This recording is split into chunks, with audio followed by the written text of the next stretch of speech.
Est-ce que les constructeurs chinois sont en train de perdre définitivement leur seule arme pour survivre sur le marché européen? L'Union européenne vient d'annoncer de nouvelles taxes sur les hybrides rechargeables chinois, fermant ainsi la dernière porte de sortie que les marques chinoises utilisaient pour contourner les surtaxes. Et on va aussi parler de Fiat qui ose lancer une version essence à boîte manuelle de sa 600 pour ceux qui refusent de passer à l'électrique, du Kia PV5 qui se vend si vite que le constructeur est obligé de rationner ses livraisons dans le monde entier, de Porsche qui confirme officiellement qu'il n'y aura jamais de 911 électriques, des voitures électriques qui représentent désormais presque une vente sur 4 en Europe en mai 2026 et de Nissan qui aurait discrètement annulé le projet de Qashqai électrique. Mais alors, en construisant un mur tarifaire de plus en plus haut, l'Europe pourrait-elle réellement freiner l'expansion des constructeurs chinois ou risque-t-elle surtout de pénaliser ses propres consommateurs en les privant de véhicules plus accessibles, abordables financièrement? Salut, c'est Radar Auto et ce sont les sujets à la une de l'actualité automobile du jour. Pour comprendre ce qui se passe aujourd'hui, il faut remonter à fin octobre 2024. C'est à ce moment que l'Union européenne a décidé de frapper fort en imposant des droits de douane supplémentaires sur les voitures électriques chinoises. Des taux qui donnent le vertige, 27% pour BYD, 28,8% pour Geely et jusqu'à 45,3% pour SAIC, le propriétaire de MG. L'objectif était clair, ralentir la progression des marques chinoises sur le marché européen et protéger l'industrie locale. Sauf que Bruxelles a commis une erreur que les constructeurs chinois ont exploitée immédiatement. Les hybrides rechargeables, eux, n'étaient pas concernés par ces taxes. Ils restaient soumis aux droits de douane standard de 10%. Et les marques chinoises ont fait exactement ce que n'importe quel stratège aurait fait. Elles ont massivement réorienté leurs exportations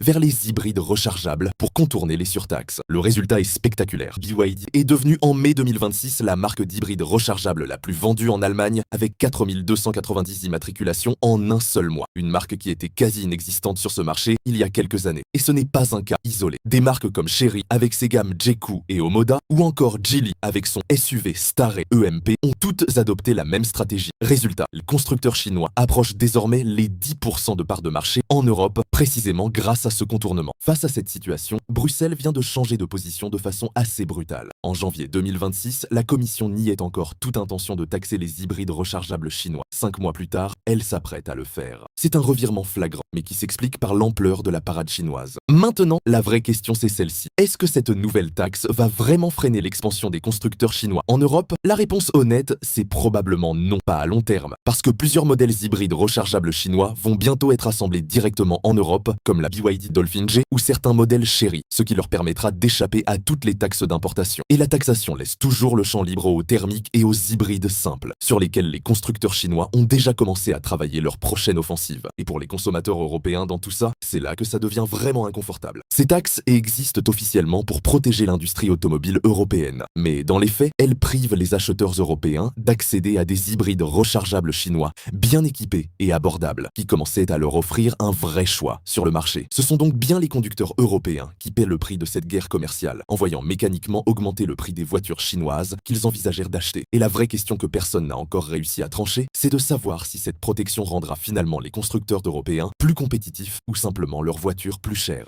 Pendant que la guerre des taxes fait rage autour de l'électrique, Fiat choisit de jouer une carte complètement différente. La marque italienne vient d'enrichir la gamme de son crossover 600 d'une version essence non hybridée, dotée d'une boîte manuelle à 6 rapports. Une configuration qui est devenue presque rarissime sur ce segment, et c'est précisément pour ça qu'elle mérite qu'on s'y arrête. Sous le capot, on retrouve un 3 cylindres turbo de 1,2 litres développant environ 100 chevaux. Ne vous laissez pas tromper par la simplicité apparente de ce bloc. Stellantis met en avant sa modernité avec un turbo à géométrie variable, une injection directe sous 350 bars et une chaîne de distribution plus silencieuse. La consommation mixte annoncée est de 5,6 à 5,7 litres au 100 km, ce qui est raisonnable pour un crossover de ce gabarit. Ce moteur est d'ailleurs partagé avec d'autres modèles du groupe comme la Peugeot 2008 et le Jeep Avenger, ce qui permet à Fiat de le proposer à un coût maîtrisé. Mais ce qui rend cette version vraiment intéressante, c'est son positionnement tarifaire. Au Royaume-Uni, la Fiat 600 essence d'entrée de gamme démarre à environ 28 000 €, soit près de 3 500 € de moins que la version 600e électrique, même en tenant compte des aides à l'achat disponibles. Et Fiat a veillé à ce que cette version abordable ne soit pas une voiture au rabais. Même en entrée de gamme, on retrouve des jantes de 17 pouces, des projecteurs LED, un écran tactile de 10,25 pouces avec Apple CarPlay et Android Auto sans fil, et des capteurs de stationnement arrière. Ce que Fiat est en train de faire ici, c'est reconnaître une réalité que beaucoup de constructeurs refusent encore d'admettre publiquement. Tous les conducteurs ne sont pas prêts à passer à l'électrique, et ce n'est pas uniquement une question de conviction, c'est souvent une question de budget, de praticité ou tout simplement d'habitude. Sur le segment des petits crossovers urbains, une essence simple et abordable a encore toute sa place. Reste à savoir si cette version sera proposée en France, où la 600 est pour l'heure vendue principalement en électrique et en hybride. Voilà un problème que beaucoup de constructeurs aimeraient avoir. Le Kia PV5, l'utilitaire électrique lancé en 2025, se vend tellement bien que Kia est désormais obligé de rationner ses livraisons sur certains marchés. C'est notamment le cas en Australie, où la demande dépasse largement les capacités d'approvisionnement du constructeur coréen. Les chiffres donnent une idée de l'ampleur du phénomène. Sur le premier trimestre 2026, uniquement, Kia a écoulé plus de 8100 d'exemplaires du PV5. En Europe, le modèle capte déjà 9% des ventes d'utilitaires légers électriques, un score remarquable pour un constructeur fraîchement débarqué sur ce segment. En Corée du Sud, il figure parmi les véhicules électriques les plus vendus de la marque. Et le Kia PV5 Cargo vient d'être élu utilitaire de l'année 2026, ce qui renforce encore sa crédibilité face aux références européennes. La raison principale de ce succès, c'est le prix. En Australie, le PV5 Cargo s'affiche à environ 34 000 € quand ses concurrents directs commencent bien au-dessus. Le Ford e-Transit Custom démarre à l'équivalent de 47 000 €, le Volkswagen ID Buzz Cargo à 42 000 €, le Renault Kangoo E-Tech à 37 500 €. Face au Ford, l'écart atteint 13 000 €. C'est une différence qui se voit immédiatement sur un bon de commande professionnel. Concrètement, Kia Australie avait fixé un objectif de 50 ventes mensuelles. Mais Roland Rivero, directeur de la planification produit chez Kia Australie, reconnaît ouvertement que la demande réelle est bien supérieure à ça. Sa phrase résume bien la situation. L'approvisionnement sera l'un des défis que nous devrons gérer, car le succès est mondial, particulièrement en Europe. Nous devons négocier pour obtenir des volumes. En clair, les filiales nationales se retrouvent en concurrence entre elles pour obtenir leur quota de véhicules auprès de la maison mère coréenne. Ce n'est pas la première fois que ça arrive chez Kia, qui avait connu exactement la même situation lors du lancement de l'EV6 en France. C'est une annonce que les puristes attendaient et que beaucoup redoutaient en même temps. Lors de son assemblée générale annuelle du 23 juin, le président du directoire de Porsche, le Dr Michael Leiters, a confirmé de façon officielle et définitive qu'il n'y aura pas de 911 entièrement électrique. Et pour appuyer cette décision, il a utilisé une formulation qui dit tout. Pour la 911, la motorisation hybride haute performance spécialement développée est un élément fondamental, une sorte d'élixir de vie pour l'avenir. L'avenir de la 911 sera donc hybride haute performance, pas électrique. Une décision qui peut sembler évidente pour les fans de la marque, mais qui impose en réalité une contrainte stratégique majeure à Porsche pour les années à venir. Le refus de construire une 911 électrique est une limite que le constructeur s'impose lui-même et qu'aucun futur PDG ne pourra facilement lever sans déclencher une crise d'image monumentale. Dans le même temps, Porsche a présenté sa stratégie à 3 piliers pour 2035, dont les détails complets seront dévoilés lors d'une journée dédiée aux investisseurs le 7 octobre. Ce qu'on sait déjà, le Cayenne électrique sera le principal modèle 100% électrique du constructeur. Porsche a abandonné 2 variantes de carrosserie du Taycan aux États-Unis pour simplifier sa gamme, et des discussions sont en cours concernant une réduction des effectifs. Sur le plan financier, la situation n'est pas simple. Porsche prévoit une rentabilité opérationnelle de 5,5 à 7,5% pour 2026, avec un chiffre d'affaires attendu entre 35 et 36 milliards d'euros. Mais le constructeur doit également absorber des charges exceptionnelles de 800 à 900 millions d'euros et des coûts liés aux tarifs douaniers d'environ 700 millions d'euros. Le dividende versé aux actionnaires est en baisse par rapport à l'exercice précédent. Porsche traverse une période de turbulence, mais la 911 thermique, elle, n'est pas près de disparaître. Les chiffres de mai 2026 viennent de tomber, et ils confirment une tendance qui s'accélère nettement. En Europe, les immatriculations de voitures neuves ont progressé de 3,6% sur l'ensemble du continent, et dans ce contexte de reprise, ce sont les motorisations électrifiées qui tirent clairement le marché vers le haut. Le tout électrique a progressé de 39,1% en mai par rapport à l'année dernière, avec 268 487 véhicules livrés contre 193 066 en mai 2025. La part de marché du tout électrique atteint désormais 23,3%, ce qui en fait le deuxième type de motorisation le plus vendu en Europe, juste derrière les hybrides simples. Et si on additionne électrique et hybride rechargeable, on arrive à 34% des ventes, soit plus d'une voiture sur 3. Sur les 5 premiers mois de 2026, ce sont déjà 1 247 545 voitures électriques qui ont été immatriculées en Europe, en hausse de 31,2%. L'Allemagne domine avec 59 969 électriques vendus en mai, devant le Royaume-Uni avec 43 931 et la France en troisième position avec 37 412 unités. La France mérite qu'on s'y arrête. Les chiffres français sont encore plus éloquents qu'à l'échelle européenne. Le tout électrique représente 27,8% des ventes depuis le début de l'année en France, contre 21,4% en moyenne européenne. Et ce qui frappe vraiment, c'est l'effondrement du thermique sur le marché français. L'essence ne pèse plus que 14,9% des ventes et le diesel est réduit à 2,6%. Ce sont les hybrides qui dominent très largement avec 46,2% des ventes. Du côté des constructeurs, la hiérarchie est en train de changer de façon significative. Volkswagen, Stellantis et Renault dominent toujours les volumes. Mais les Japonais souffrent. Toyota affiche une baisse de 2% de ses immatriculations en Europe sur les 5 premiers mois de l'année. A l'inverse,